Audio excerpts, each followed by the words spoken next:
السلام علیکم دوستو، میں ہوں محمد غلمان اور آپ دیکھ رہے ہیں گل کریشنز۔ قرآن مجید فرقان حکیم میں اللہ تعالیٰ نے ارشاد فرمایا، اور سمود کی طرف بھیجا ان کے بھائی صالح علیہ السلام کو، اور انہوں نے کہا یہ قوم بندگی کرو اللہ تعالیٰ کی، اور نہیں ہے کوئی معبود سوائے اللہ تعالیٰ کے۔ سمود در حقیقت ایک جماعت صاحب مال تھی، اور وہ بکریوں اور اونٹوں سے آسودہ حال تھے۔ جب قوم عاد کو حق تعالیٰ نے اس دنیا سے غرق کیا تو اس کے بعد قوم سمود نے ان کے شکستہ مکانوں پر قبضہ کیا اور اس کو اثر نو تعمیر کیا، اور یہ قوم بھی کثرت مال و کثرت اولاد سے گمراہ ہوئی، اور وہ اپنی مال و دولت کے غرور پر نازاں کرتے تھے اور بتوں کی عبادت میں بھی مصروف رہتے تھے اور ظلم و فساد کثرت سے کرتے تھے۔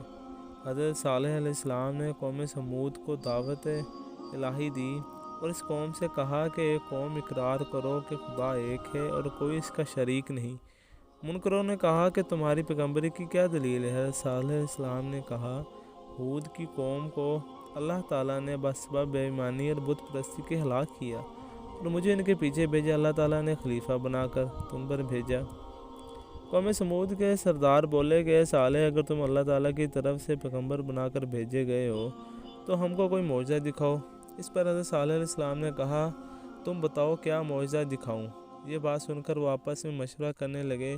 پھر کچھ دیر بعد حضرت صالح علیہ السلام سے کہنے لگے، تم یہ معجزہ دکھاؤ کہ اونٹنی اس پتھر سے نکلے اور اسی وقت وہ بچہ بھی جنے اور دودھ بھی دے، تب ہم جانے کہ تم رسول خدا برحق ہو۔ یہ گفتگو ہو رہی تھی، حضرت جبریل علیہ السلام نازل ہوئے اور کہا، اے صالح، تم ان سے اقرار لو اور ان سے کہو کہ بغیر حکم خدا کے وہ اونٹنی کو نہ مارے اور سوائے دودھ کے اسے کچھ نہ کھائیں، کیونکہ اس پر کوئی چیز اس کی حلال نہیں۔ پھر حضرت صالح علیہ السلام نے ان سے اقرار لیا اور اس اقرار کے برحق حق تعالیٰ نے کا حکم ہوا کہ اے صالح، تم دعا کرو اور میری قدرت کے نظائر دیکھو۔ میں نے تجھ سے 4000 برس پہلے ایک اونٹنی اس پتھر کے اندر پیدا کر رکھی تھی تاکہ تیرا معجزہ ظاہر ہو اور تیری پیغمبری کی دلیل مضبوط ہو۔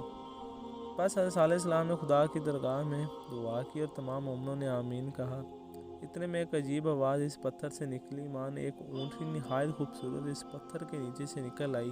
وہ اتنی حسین اور خوبصورت تھی کہ اس جیسی سارے عالم میں دوسری نہ تھی، اور بعد ایک ساتھ کے اس نے ایک بچہ دیا اور اس کے پاس تازہ گھاس بھی نظر آئی جو اونٹنی نے کھائی تھی، اور خدا کے حکم سے فوراً ایک چشمہ اور ایک چراگاہ پیدا ہو گئی اور اونٹنی اس میں چرنے لگی۔ اس قوم میں 7 قبیلے تھے اور ساتوں چشمے سے پانی پیتے تھے، اور پانی کچھ کم نہ ہوتا۔ سارا دن اس اونٹنی کو چشمے پر لے گئے۔ اس اونٹنی نے اس چشمے کا سب پانی پی لیا۔ پھر اس وقت حضرت صالح علیہ السلام نے قوم سے کہا کہ تم لوگ اس کا دودھ پیو۔ پس 7 قبیلے اس سے دودھ دو کر گھڑے اور مشکیں بھر بھر کر اپنے گھر لے جاتے۔ اللہ تعالیٰ نے صالح علیہ السلام کو فرمایا کہ اپنی قوم سے کہہ دو، پانی اس چشمے کا ایک روز اونٹنی کا ہے جس روز دودھ دوہا جائے، اور ایک دن ان کا ہے جس دن دودھ نہ دوہا جائے، جیسا کہ باری تعالیٰ نے فرمایا اور کہا، یہ اونٹنی ہے اور اس کو پانی پینے کی ایک دن باری ہے، اور تمہاری باری دوسرے دن کی مقرر کی ہے، اور اس اونٹنی کو کسی طرح سے چھیڑو نہ تاکہ ایک بڑے دن کی آفت تمہیں گھیر نہ سکے۔ اللہ تعالیٰ نے قدرت سے اونٹنی پتھر سے پیدا کی۔ حضرت صالح علیہ السلام کی دعا سے چرتی پھرتی تھی، اور جنگل سے وہ اونٹنی چرنے جاتی تو اس جنگل کے سب مویشی بھاگ کر کنارے پہنچ جاتے، اور جس تالاب سے وہ پانی پینے جاتی سب مویشی بھاگ جاتے تھے، اور مویشی وغیرہ پیاسے رہ جاتے۔ تب ایک مشورہ کیا اور یہ بات طے پائی کہ ایک دن پانی پر اونٹنی جائے گی اور دوسرے دن ان لوگوں کے مویشی جائیں گے۔ ایک خلاصے تفسیر میں لکھا ہے کہ اس کے بعد حضرت صالح علیہ السلام نے قوم سمود سے کہا، خبردار، یہ اونٹنی ہے اللہ تعالیٰ کی، اور اس کو کبھی مت چھیڑنا اور اس کو کوئی تکلیف بھی مت دینا، اور نہ ہی اس کی پیدائش میں خداوند کریم تم پر سخت عذاب بھیجے گا۔ یہ بات حضرت صالح علیہ السلام کی سن کر وہ لوگ اونٹنی سے بہت پیار کرنے لگے اور بہت ہی حفاظت رکھتے تھے، اور اس کے دودھ سے مکھن اور گھی جمع کر کے شہروں میں لے جا کر بیچتے اور اس سے فائدہ حاصل کرتے، اور اسی وجہ سے وہ لوگ سب مالدار ہو گئے، اور اسی صورت سے تقریباً 400 سال گزر گئے۔ اور ایک روز صلی اللہ علیہ وسلم نے فرمایا، اس مہینے کے اندر جس گھر میں لڑکا پیدا ہوگا اس سے ساری قوم ہلاک و تباہ ہوگی۔ اتفاقاً اس حاضر شدہ لوگوں کی بیویاں سب کی سب حاملہ تھیں۔ مرضی الہی سے اسی مہینے میں جنہیں تو 9 عورتوں نے اپنے بچوں کو مار ڈالا، اور ایک عورت نے بسبب اس کے کوئی فرزند نہ تھا اس لیے اپنے بچوں کو نہیں مارا اور زندہ رکھا، اور نام اس کا قدار رکھا۔ جب وہ لڑکا بالغ ہوا، نشہ زور نکلا اور شاہرزاد بھی تھا، اور وہ 9 عورتیں جنہوں نے اپنے فرزند کو مار ڈالا تھا پشیمان ہوئی اور کہنے لگی کہ صالح کی بات جھوٹی تھی۔ اس پر ایمان ان لوگوں کا حضرت صالح علیہ السلام اور اونٹنی پر سے ہٹ گیا۔ اور ایک روز وہ قدار اور ایک شخص کا نام مزدہ تھا، اس کے ساتھ مل کر ہر قبیلے سے ایک شخص نے باہم متفق ہو کر اور خوب شراب پی کر اونٹنی کے مار ڈالنے کی صلاح کی، اور یہ کہا کہ یہ پانی پینے کے لیے جب کنویں کے کنارے پر جائے گی تو ہم لوگ اس کو اسی وقت مار ڈالیں گے۔ ایک آیت کا ترجمہ ہے، اور تھے اس شہر میں 9 شخص، خرابی کرتے ملک اور سنوارتے نہ تھے۔ دوسرے روز اونٹنی نے پانی پینے کے لیے اپنا سر جھکایا، قطار بن سالف مردود نے آ کر اس کی گردن پر تیر مار کر زخمی کر دیا۔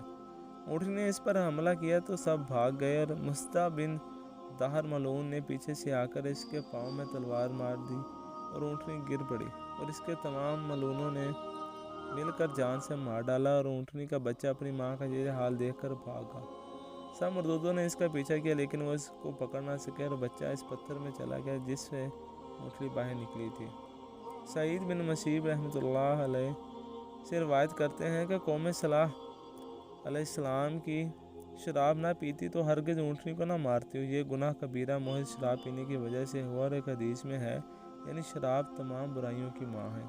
ایک تفسیر میں بھی لکھا گیا ہے کہ ایک عورت بدکار کے گھر میں گائے، اونٹ، بکری وغیرہ بہت تھے، اور چارے اور پانی وغیرہ کی تکلیف سے اپنے یار کو سکھایا کہ جاؤ اونٹنی کے پاؤں کاٹ ڈالو، چنانچہ اس نے ویسے ہی کیا، اور اس واقعے کے 3 دن بعد اس پر دردناک عذاب آیا۔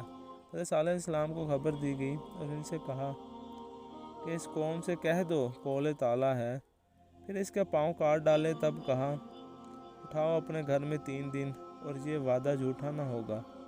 حضرت صالح علیہ السلام نے کافروں سے کہا حیات تمہاری 3 دن سے زیادہ نہیں، اور وہ حیران ہو کر بولے اس کی کیا علامت ہے؟ حضرت صالح علیہ السلام نے کہا پہلے روز رنگ تمہارا سرخ ہو جائے گا، دوسرے روز زرد اور تیسرے روز سیاہ ہو جائے گا۔ جب 3 دن کے بعد یہ علامات مذکورہ ظاہر ہوئیں تو جن لوگوں نے اونٹنی کو مارا تھا وہ مردود سب کے سب حضرت صالح علیہ السلام کے گھر آئے تاکہ حضرت صالح علیہ السلام کو بھی مار ڈالیں۔ تب اس وقت ان پر عذاب الہی نازل ہوا، اور حضرت جبرائیل علیہ السلام نے آ کر ان کے گھروں کی دیواریں ہلا دیں، اور وہ تمام کافر اپنے اپنے مکانوں سے بھاگ نکلے۔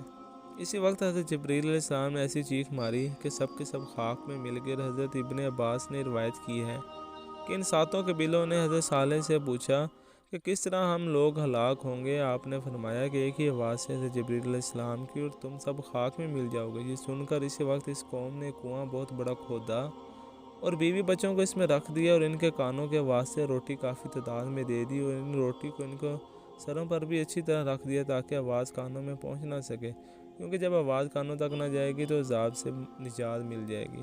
یہ تدبیر کر کے خود بھی ان کے اندر جا رہے، بعد اس کے اسی فرشتے نے وہاں جا کر ایک ہی آواز 7 قبیلوں کو فل نور سکر کیا۔ چنانچہ اللہ تعالیٰ نے ارشاد فرمایا ہم نے بھیجی ان پر ایک چنگھاڑ، پھر رہ گئے جیسے روٹی دھنی ہوئی گالے کی مانند، اور کچھ بھی نام و نشان ان کا زمین پر باقی نہ رہا۔